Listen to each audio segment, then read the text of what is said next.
Hello everyone. In this lecture today, we are going to find out how to obtain discrete system representations. So, discrete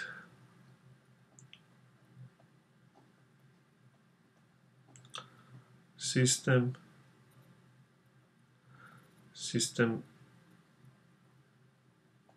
representation. Discrete system representation is given as xk plus 1, and I will write here pick phi or phi matrix x of k plus gamma u of k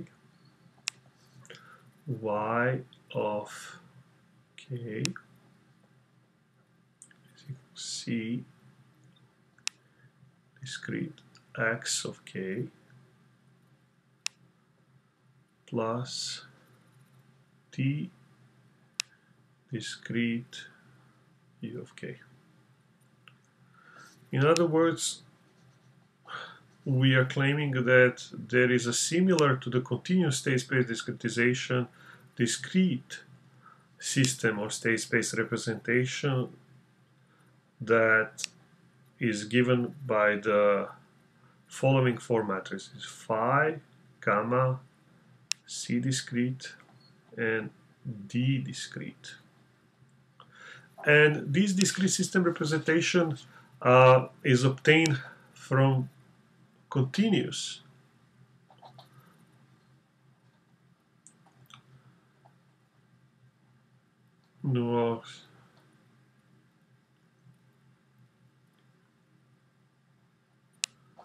system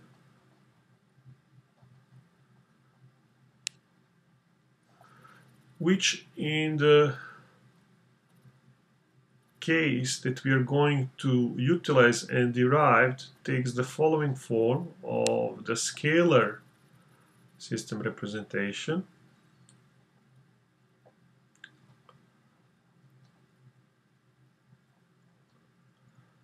This is the D. So we are going to use this form to obtain first integral representation, and on this scalar system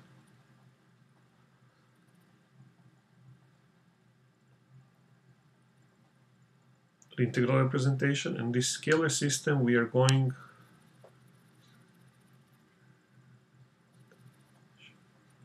and on the scalar system we are going to obtain the integral representation, and from integral representation we are going to derive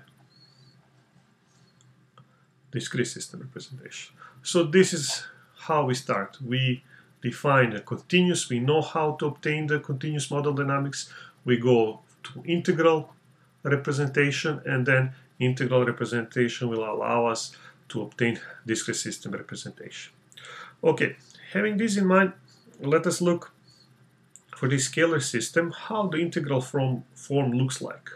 So the claim is the following, that x of t is given as exponential a of t minus t0 x of t0 plus t0 t e to the a of t minus tau b u of tau d tau. In the same way, the expression for the y would be just c multiplies this x of t expression. So this integral form is essentially a form that explains to us or provides the information how the system involves. Here is t0, So this is initial condition. And this is x of t. And if system is initialized with the x of t0, the system will evolve to the following x of t state. Here is a current time, here is a t0. So as time goes, this is direction of the evolution of the state. And we see that we have, again, two contributions of these. This is the contribution from the initial condition, and this is contribution from the input. It's important to differentiate these two contributions because these two contributions are going to be the main ingredients in building the phi and gamma matrices, or in this case for the scalar system, coefficients phi, phi, and gamma. In other words, we need to make certain assumptions because for the discretization process, we need to assume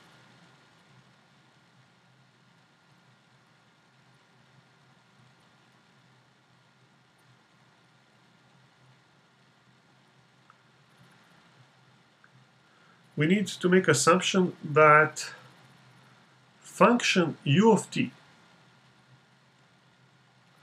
or u of tau in this case, it can be discretized. So in other words, u of t, this continuous function, can be written in the discrete form. What does it mean? It means that if we have a u of k of t here, this function, by taking relatively small t, can be described by the discrete representation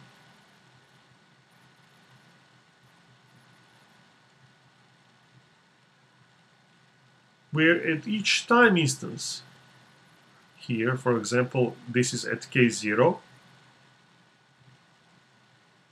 this is at k1, k2, k3, this function can be approximated by these discrete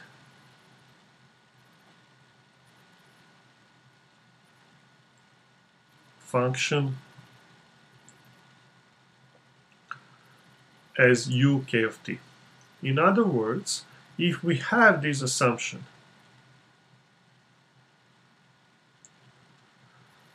we can say that between two consecutive times, when system evolves from tk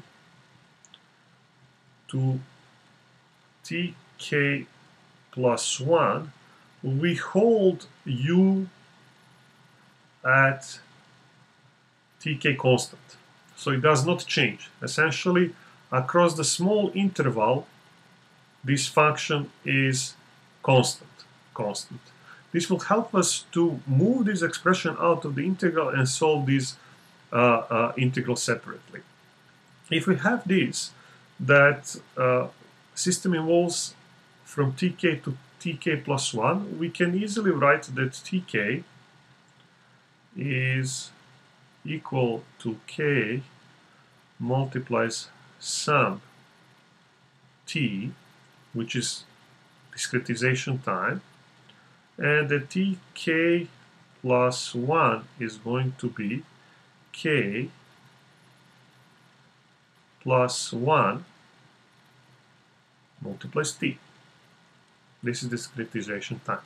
In other words, if this expression here from t I change to tk plus 1, and I claim that this is now, instead of t, tk, this is going to be our t. Okay, so bear in mind that we have this form. We are going to find out how this expression here will change. So if t here is now becoming tk plus 1, we will write x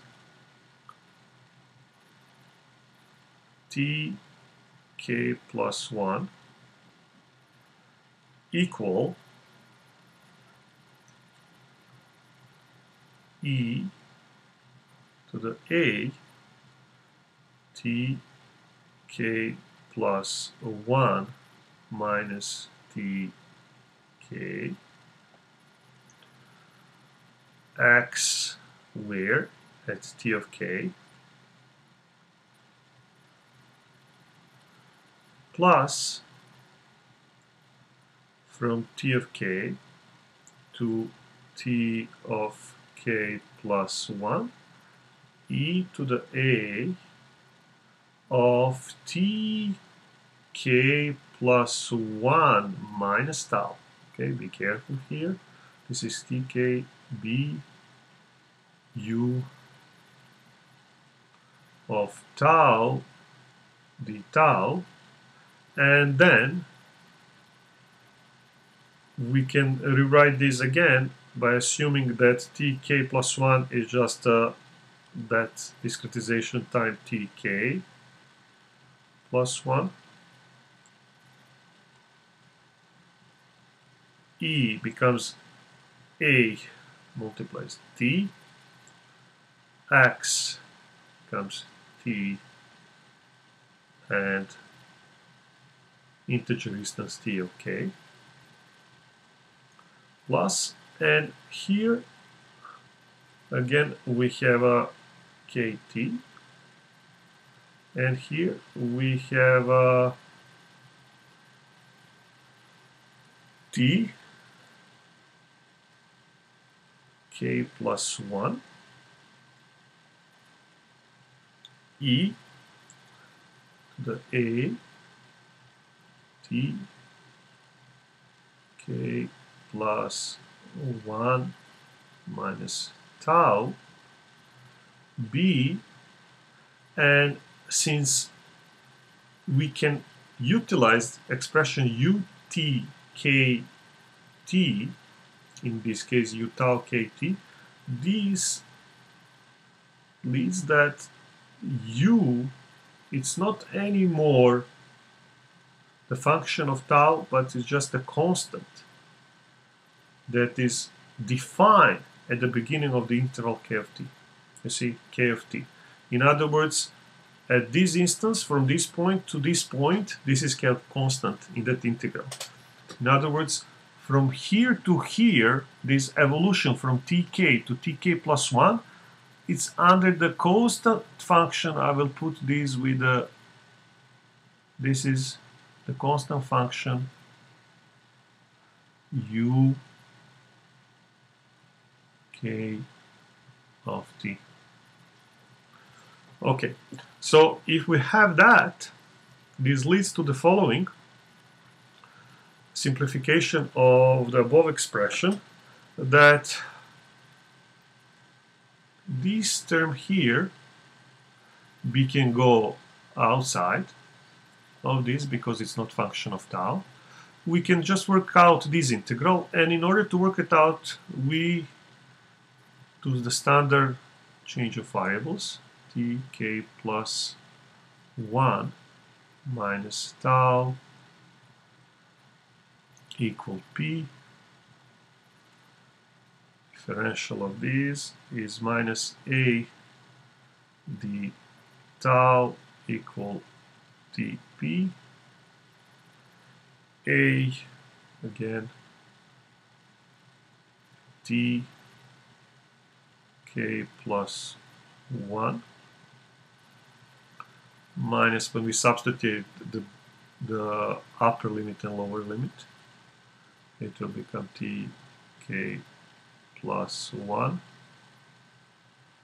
is equal p upper limit, and this becomes p upper limit equals 0, and the same way a t k plus 1 minus tk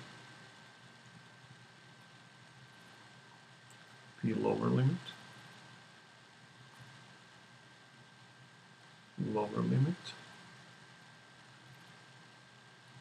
p lower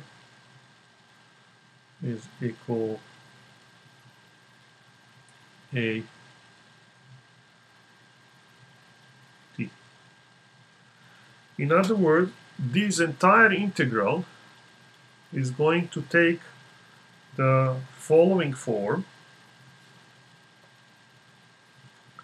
that we will have now from a p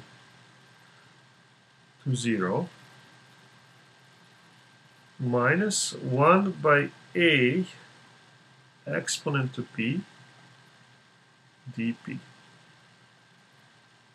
which becomes 0 to a p 1 by a ep dp. Finally, we have that entire expression becomes x t k plus 1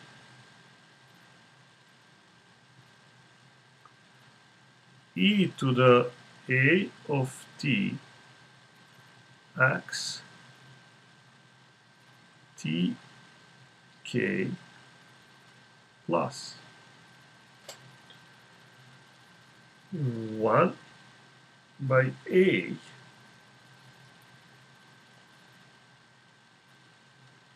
e to the a of t minus 1 b u of k and t. In other words, we see that if we drop the t,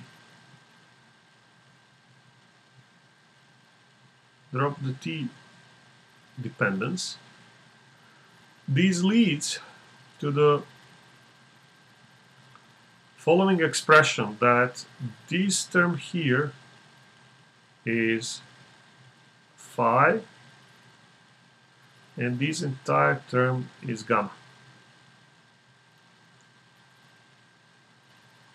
So that the system becomes x k plus 1 f x of k plus gamma u of k. And if we just discretize the same way we discretize the u equation, u of k as a u of tk, we have that u of k is cd x of k plus d of k. In other words, cd and dd is identical to the expression from the continuous system representation C and D here.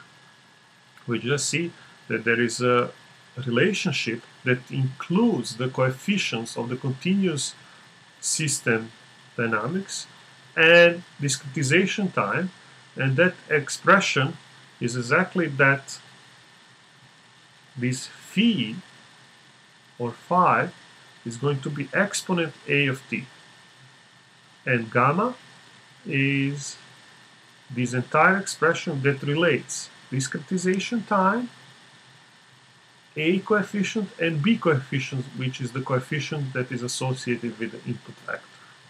This is the final representation of the discrete system that we are going to explore more in detail in subsequent chapters.